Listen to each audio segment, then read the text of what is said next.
یہ کہانی ہے شہر کے سب سے بڑے امیر آدمی رات کے 2:30 بج رہے تھے، اسے نیند نہیں آ رہی تھی، وہ مسلسل اپنے اندر کی بے چینی سے لڑ رہا تھا۔ اتنی نیند کی گولیاں کھا چکا ہوں، پھر بھی مجھے نیند کیوں نہیں آ رہی؟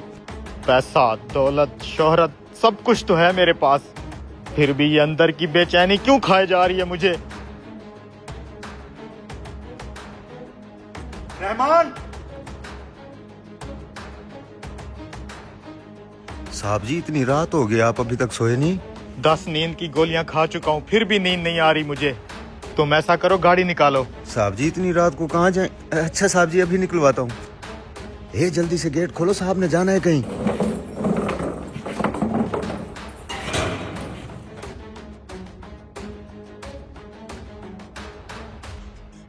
تم یہیں رکو، میں اکیلے چلا جاؤں گا۔ صاحب جی اتنی رات کو آپ کا اکیلے باہر جانا ٹھیک نہیں ہے۔ یار تم میری فکر مت کرو، گیٹ کھلواؤ۔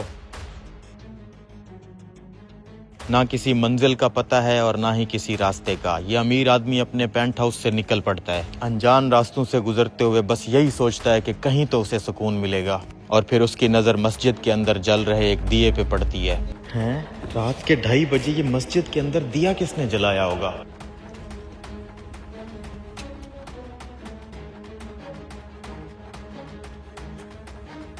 آخر کسی نے تو یہ دیا جلایا ہوگا۔ یہ آدمی کون ہے؟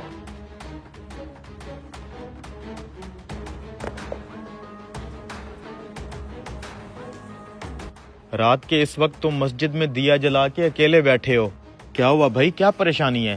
میری بیوی ہسپتال میں بھرتی ہے، صبح تک میں نے اس کا علاج نہ کروایا تو وہ بچے گی نہیں، اور میرے پاس پیسے بھی نہیں ہیں۔ بھائی کیا ہوا ہے تمہاری بیوی کو؟ میری بیوی کو ٹیومر ہے، ڈاکٹر نے کہا اگر پیسے جمع کروا کے صبح تک آپریشن نہیں کروایا تو وہ نہیں بچے گی۔ بھائی یہ پیسے رکھو، ان پیسوں سے تم اپنی بیوی کا علاج کروا لینا۔ تمہیں پتہ ہے آج کی یہ رات مجھے بہت بے چین کر رہی تھی، مجھے نیند ہی نہیں آ رہی تھی، میں نے بہت ساری میڈیسن کھائی لیکن اس کے باوجود بھی میں بے سکون رہا۔ پھر جب مسجد کے اس دیے پہ میری نظر پڑی تو میں اس کی طرف کھنچا چلا آیا، اندر آیا تو تم سے ملاقات ہو گئی۔ شاید خدا آج مجھ سے یہ کام لینا چاہتا تھا، اسی وجہ سے میں بہت بے چین تھا، لیکن اب میرے دل میں بہت سکون ہے۔ تمہارا بہت شکریہ بھائی، ان پیسوں سے میں اپنی بیوی کا علاج کرواؤں گا، پھر ہم دونوں میاں بیوی مل کے آپ کے لیے دعا مانگیں گے، اللہ آپ کو اور سکون دے۔ یہ پکڑو میرا کارڈ، اس پہ میرا ایڈریس لکھا ہے، تمہیں کبھی بھی کسی بھی چیز کی ضرورت ہو تم میرے ایڈریس پہ آ جانا، تمہارا کام ہو جائے گا۔ نہیں بھائی شکریہ، مجھے آپ کا یہ کارڈ نہیں چاہیے۔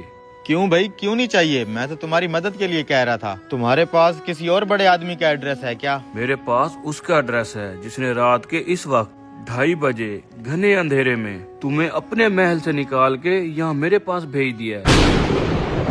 دوستو یہی ہوتا ہے یقین، بھروسہ کیجئے، جس دن یقین گہرا ہوگا نا اس دن اللہ آپ کے لیے راستے نہیں بنائیں گے، انسان بھیجیں گے آپ کے بگڑے ہوئے کام بنانے کے لیے۔ اس لیے جو بھی کرو پورے من سے کرو اور باقی سب اس پہ چھوڑ دو، کیونکہ جب جس چیز کی بھی آپ کو ضرورت ہوگی نا وہ اپنے آپ ہی بھیج دے گا۔ ویڈیو اچھی لگے تو شیئر لازمی